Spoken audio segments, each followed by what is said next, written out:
Hey there, Fluxubbers. Last week I asked a question about Judge Dredd about a certain character called Elric. Well, I got answers. Where did I get answers from? From the horse's mouth. Is that the same character that was in Mega City Confidential? Yep, that's John Wagner. Find out what he said later on. 15 years in the academy, like looking dead. So I met John Wagner in Shrewsbury last weekend where we talked all about 2000 AD, but we'll get into that later on. Before that, I just want to clarify a mistake that I made last week. I said that the character in the Judge Dredd story was Gort Hyman. Now, I was wrong. It's not Gort Hyman, it's Gort's son, Gort Jr., which, I mean, that's what the confusion came from. Which is why when he meets his brother, that's the character from A Letter from a Democrat. We first saw them as two small children, so now they're growing up 35 years later on. Anyway, thanks to Wooly Russell for pointing out that my mistake. So last week I talked about Elric, the character. Here's a little reminder of what I said. A masked person comes and speaks to Elric. Now, who is Elric? I've been looking for references to who Elric is, and Elric is from a story called Mega City Confidential. In part 2, we've got a character called Elric here. The judges come for looking for George Elric Ramage and kill him. The remains of George Elric Ramage were taken to recycle. If he's dead there, what is he doing alive and horribly mutilated? Odd. When I got a chance to interview John Wagner in Shrewsbury, I asked him about this very thing. The character in the latest prog, Elric, Gort's son, Gort's son, he drowns Elric. Is that the same character that was in Mega City Confidential? Or is that a spoiler? Okay, that's a completely different character. Okay, with the same name. Because there's used that name before. Yes. So there's a character in Mega City Confidential called Elric, Right. and I thought maybe that was a link. No. Okay. Because it's very specific in the story that he's dead, and but there's the same character. So it's just I like the name. okay. Okay. Thanks. So there you have it. He just likes the name. No big conspiracy, no big massive plot. John Wagner just liked the name, so he used the character name again. Oh well. Thanks, John. Right, let's get to the meat of my Flux sub, which is opening up my subscriber copy of 2242. Got my yellow scissors, and I've got a different bag. It's compostable this time. Oh, I've seen this bag for the Judge Dredd the magazine, but now they're using it for the subscriber copies of 2000 AD.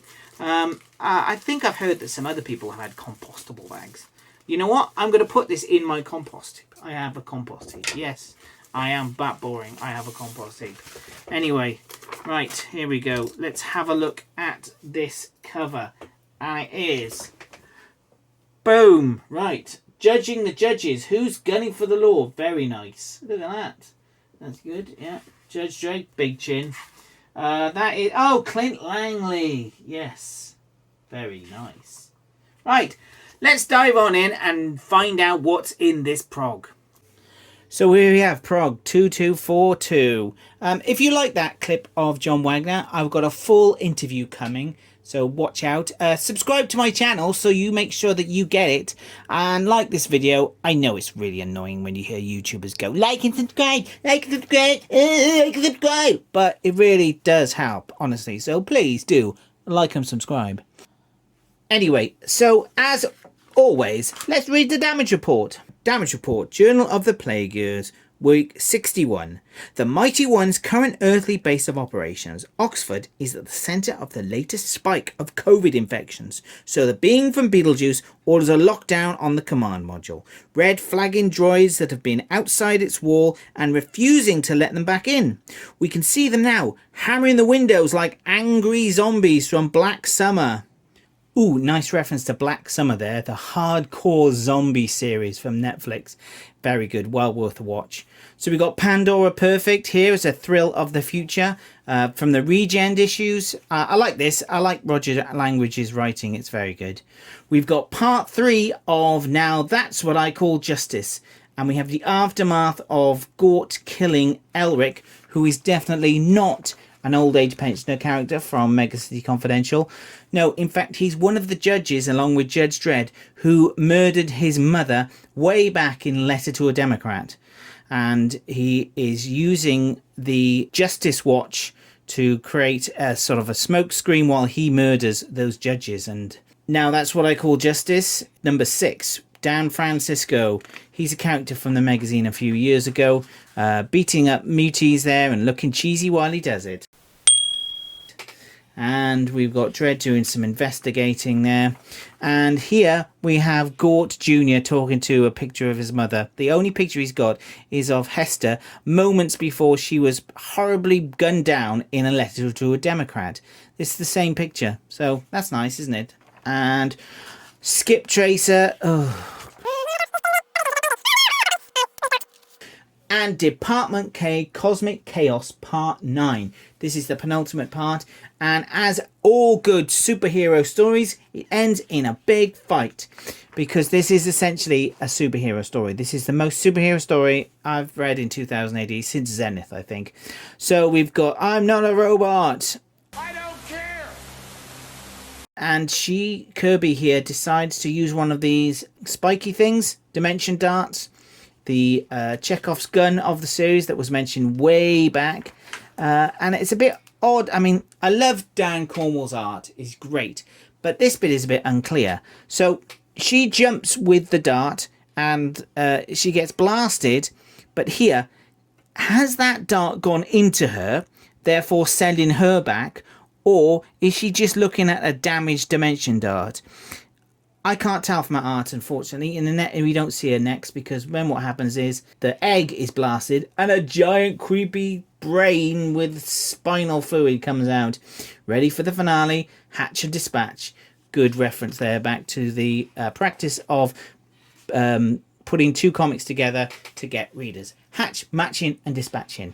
With Sinister Dexter, I'm trying to read this, but as I've not read the 20 years previously, I have no idea what's going on.